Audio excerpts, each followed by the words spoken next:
Arestado ang isang dosenang Chinese nationals matapos mahulihan ng mga armas sa Muntinlupa. Inaalam ngayon kung konektado sila sa Pogo at sa mga krimen kung saan sangkot ang mga Chinese. Magbabalita si Elaine Fulgencio.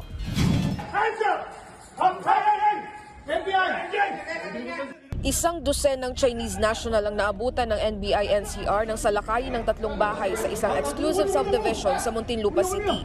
Pumapalag pa ang mga sospek ng arestuhin. There was an instance also, as reported by the barangay chairman, that they have smelled something like marijuana before we started to conduct the background investigation. Nakumpiska sa mga sospek ang mga baril, bala, taser guns, posas, bulletproof vest, toy grenade at mga ID. Inaalam ng otoridad kung saan nakuha ng mga nahuling dayuhan ang kanilang mga baril.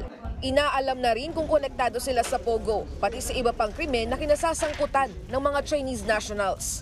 We are checking with our counterparts on the other firearms, whether these firearms have been declared lost, stolen, smuggled. We are submitting this for forensic laboratory examination, and we are checking with our counterparts on the previous operations involving Pogo. Tumanggi nang magkomento ang mga naarestong Chinese. Maharap sila sa reklamong paglabag sa Comprehensive Firearms and Ammunition Regulation Act at resisting arrest. Para sa 1PH, Elaine Fulgencio, News 5.